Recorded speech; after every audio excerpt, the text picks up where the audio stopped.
projeto que permite à mãe solteira registrar o filho no nome do pai sem comprovar a paternidade. A proposta que libera os idosos doentes de comparecer a repartições públicas como o INSS. O debate entre senadores, governadores e um ministro de Estado sobre o Pacto Federativo. Guido Mantega defendeu o projeto para renegociar as dívidas que municípios e estados têm com a União. O Jornal do Senado está começando. Boa noite. O Senado deve votar em novembro os projetos que tratam das relações entre União, estados e municípios. O chamado Pacto Federativo foi tema de uma sessão do plenário nesta quinta-feira com o ministro da Fazenda, Guido Mantega. Os governadores de Alagoas e Mato Grosso participaram da sessão temática e criticaram o Pacto Federativo. Os estados, desde a Constituição de 88, vêm perdendo progressivamente receitas, espaço no bolo, chamado bolo federativo. Tem aumentado substancialmente as suas despesas, dada ao aumento das suas obrigações. O ministro da Fazenda rebateu. Disse que a dívida de estados e municípios caiu nos últimos 12 anos. Em 2001, 18% do PIB era a soma de todas as dívidas estaduais. Em 2002 chegou a 20% e hoje é 10%. Portanto, a dívida dos estados brasileiros foi reduzida pela metade e que mostra, então, um bom desempenho fiscal dos estados brasileiros. Guido Mantega defendeu o projeto já aprovado na Câmara, que muda as regras para o cálculo das dívidas com a União. Segundo ele, estados e municípios deixarão de pagar 15 bilhões de reais em 2013.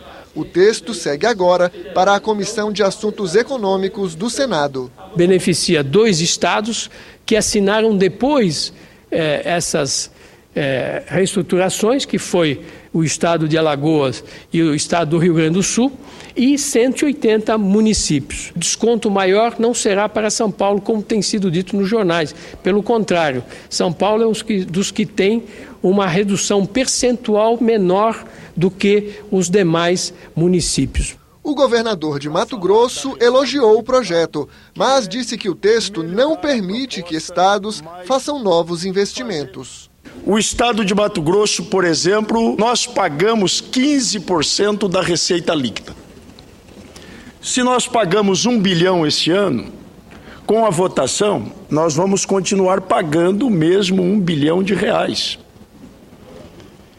O que vai acontecer é que nós vamos antecipar a dívida. Se nós temos 30 anos para pagar, podemos pagar com 25, 24 ou 26. O ministro da Fazenda também defendeu o projeto que muda a cobrança do ICMS interestadual. O texto reduz para apenas 3 o número de alíquotas do imposto. Na prática, hoje esse limite não existe. O texto também prevê um fundo para compensar as perdas de arrecadação dos estados. 297, 98 bilhões de reais, né, até 2020, e com a participação de recursos orçamentários no valor de 25% desse valor, e o demais seria financiamentos para fazer investimentos em infraestrutura, facilitar a vida das empresas. Para Mantega, se o Congresso aprovar as mudanças no Pacto Federativo, será mais fácil resolver uma pendência no CONFAS. O Conselho reúne todos os secretários de Fazenda e precisa validar os incentivos que foram concedidos para atrair empresas. A principal tática dos estados na guerra fiscal. Já foram julgados inconstitucionais os incentivos. Alguns casos. A hora que o STF soltar uma súmula vinculante, os empresários vão ter que ressarcir os estados. E os governadores respondem por isso. O presidente da Comissão de Assuntos Econômicos, senador Lindbergh Farias, disse que vai colocar em votação na próxima quarta-feira os projetos sobre a renegociação das dívidas de estados e municípios com a União e sobre o fundo para compensar as perdas de arrecadação com as mudanças no ICMS. Ele defendeu que as matérias sobre o Pacto Federativo sejam votadas no plenário do Senado na segunda semana de novembro. Se não conseguimos o consenso, nós temos uma maioria política e temos que ter coragem de deliberar. Nós concordamos com o calendário, com a ênfase que o senador dá para a necessidade de nós termos um calendário. O projeto de renegociação das dívidas dos estados e municípios, que o repórter Dante Ascioli citou na reportagem anterior, foi aprovado ontem na Câmara dos Deputados e vem para o Senado. Veja os principais pontos do texto. Pela regra atual, a dívida de estados e municípios é calculada pelo Índice Geral de Preços, o IGPDI, mais os juros, que variam de 6% a 9%. Segundo o Ministério da Fazenda, a correção deve variar de 11,8% a 14,8% em 2013. O texto muda o indexador para as futuras prestações. Em vez do IGPDI, estados e municípios teriam duas opções para pagar a dívida. Ela poderia ser corrigida pelo IPCA, mais juros de 4%, ou pela taxa Selic, definida pelo Banco Central. Pelo projeto, vale o índice menor. De acordo com o governo, o IPCA mais juros significam uma correção de 9,8% em 2013. A Selic é menor, 8,4%. O projeto também permite a redução do saldo devedor. Em vez do IGPDI mais juros, o governo federal aceita recalcular o estoque da dívida usando apenas a Selic como indexador. Para alguns estados e municípios, isso pode significar o perdão de parte dos débitos. A Câmara incluiu no projeto um artigo que também permite a renegociação das dívidas dos estados com bancos oficiais privatizados na década de 90. Avança no Senado um projeto que manda os fornecedores recolherem as sobras de remédios. Hoje a matéria foi aprovada na Comissão de Agricultura. Jogar fora restos de remédios pode contaminar o solo e a água e intoxicar pessoas e animais. A lei que define a Política Nacional de Resíduos Sólidos já determina que certos produtos sejam retornados depois do uso ao comerciante ou fabricante. É o caso das pilhas, dos pneus e agrotóxicos, mas os remédios não fazem parte dessa lista. Os senadores da Comissão de Agricultura querem que a mesma regra de devolução ao fornecedor seja aplicada aos restos de medicamentos de uso humano e veterinário. Os próprios laboratórios fazem um acordo com as farmácias e terem depósitos especiais para que se depositem esses rejeitos nesses lugares e vão ter uma coleta especial. Não acredito que isso vai encarecer de maneira nenhuma e é uma obrigação que o laboratório tem. O projeto será encaminhado para análise da Comissão de Meio Ambiente. É preciso que haja uma responsabilidade e corresponsabilidade compartilhada entre aquele que produz o medicamento, os vendedores e os distribuidores e, logicamente, que as pessoas que utilizam. A Comissão de Agricultura também aprovou a convocação do ministro da Justiça, José Eduardo Cardoso. Segundo o autor do requerimento, senador Rubem Figueiró, o ministro foi convidado 3 vezes para discutir a demarcação das terras indígenas, mas não atendeu aos pedidos. A FUNAI, Fundação Nacional do Índio, é ligada ao Ministério da Justiça. Mães solteiras ou que não têm como provar a união estável podem conseguir registrar o filho no nome do pai sem comprovar a paternidade. Hoje é obrigatória a presença dele no cartório ou o exame de DNA. O projeto que as comissões do Senado aprovaram depende agora da sanção presidencial para virar lei. Hoje a Lei de Registros Públicos permite que tanto o pai quanto a mãe ou até os avós possam ir ao cartório fazer o registro de nascimento de uma criança, desde que apresentem a certidão de casamento e a declaração de nascido vivo, fornecida pela maternidade ou até pela parteira. Se os pais não forem casados, a coisa muda. O pai pode fazer o registro apresentando a certidão de nascido vivo. Já a mãe...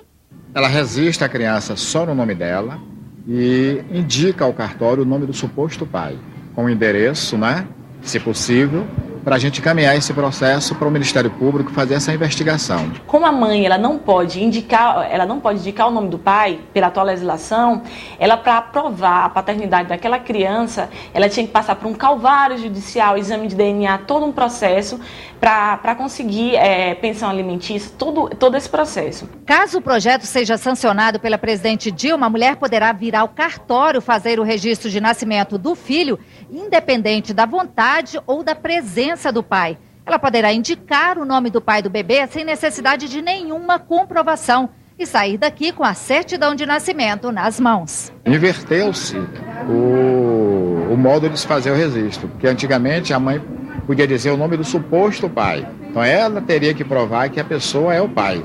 E agora não, o pai é que vai ter que provar que não é o pai. Para este advogado de família, o projeto é importante porque resguarda o direito da criança de ter o nome do pai na certidão. A preocupação, segundo ele, é evitar fraudes. Pode-se trazer situações de pessoas darem declarações falsas só para constar e ter um proveito econômico no futuro de eventuais partilha de bens e coisas do tipo herança. Se foi um ato de má-fé da mulher ter colocado o nome erroneamente, ela vai pagar de acordo com o que determina a lei. Se considerar que aquela mulher está sendo oportunista, ele pode recorrer aos meios judiciais sem qualquer problema. Pelo menos não protela o direito da criança de ter o nome registrado, de ter a ação de alimentos. Então, eu acho que é importante.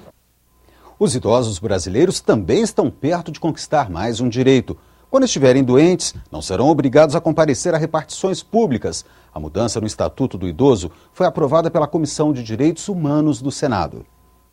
No Brasil, eles são mais de 20 milhões. Segundo o IBGE, de cada 4 idosos, 3 sofrem de doenças crônicas. Caso o projeto seja sancionado, eles não serão mais obrigados a comparecer a órgãos públicos quando o estado de saúde não permitir. Um procurador poderá representá-los, ou, se o poder público tiver interesse, irá à residência do idoso. Não tem cabimento nenhum essa obrigatoriedade. Uma pessoa idosa, doente, sem a menor condição de sair de casa, é obrigada a comparecer a uma repartição pública para confirmar o seu estado de saúde. O texto também prevê que as perícias médicas, como as realizadas pelo INSS e pelos serviços público e privado de saúde, sejam feitas no domicílio dos idosos doentes.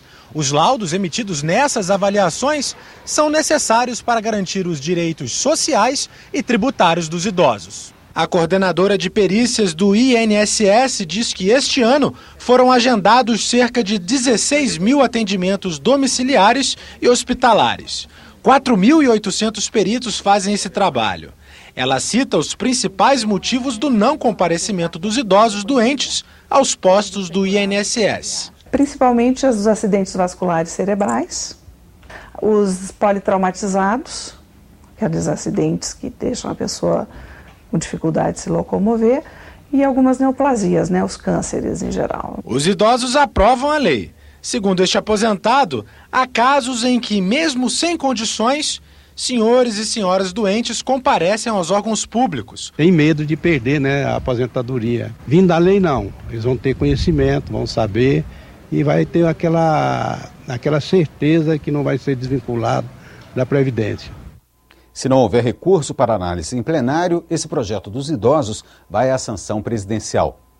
Pesquisadores e atletas reunidos no Senado alertam: falta diálogo entre as universidades e as empresas. Eles participaram de um seminário sobre inovação no esporte e na saúde, organizado pela Comissão de Ciência e Tecnologia. O seminário reuniu parlamentares e representantes da comunidade científica.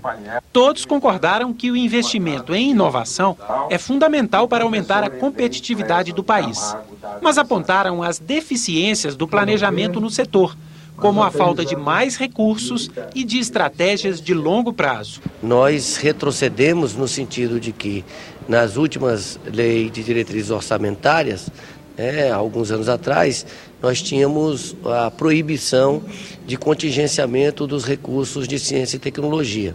E de 2, 3 anos para cá, isso foi modificado e isso tem reduzido os recursos de investimentos na área de ciência e tecnologia. Os participantes do seminário discutiram as contribuições práticas da ciência para o desenvolvimento social. Um dos temas debatidos foi o uso da tecnologia nos esportes de alto rendimento.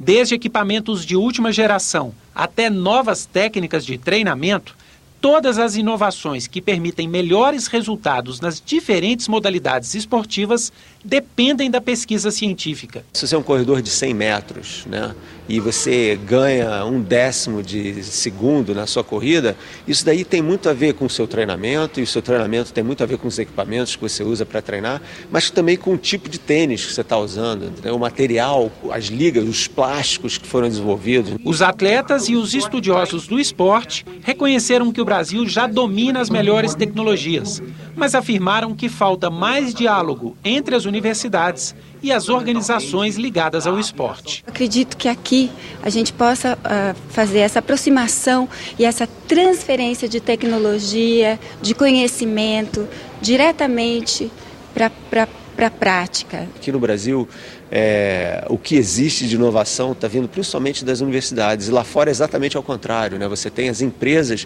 que se aliam às universidades e fomentam esse tipo de pesquisa. Então os laboratórios universitários às vezes são financiados pelas empresas, né? Que estão a fim de que os professores e cientistas desenvolvam um produto, ou as próprias empresas têm grandes laboratórios de inovação.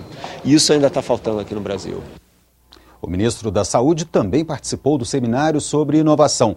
Na saída, Alexandre Padilha comentou o veto presidencial à medida provisória do programa Mais Médicos. Esse veto terá que ser analisado pelo Congresso. Tudo que foi acordado comigo foi encaminhado e mantido, tanto na sanção da lei quanto na tramitação no Congresso. Nunca existiu um acordo comigo sobre a criação de uma carreira para médico estrangeiro. Dizia o quê? Que os médicos estrangeiros que não tinham diploma aqui no Brasil, formados em outros países, depois de 3 anos, eles teriam que fazer a validação do seu diploma e atuar numa carreira específica.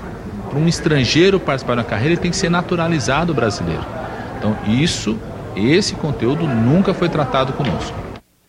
A Comissão Mista de Orçamento aprovou hoje o projeto de Lei de Diretrizes Orçamentárias, a LDO, para 2014.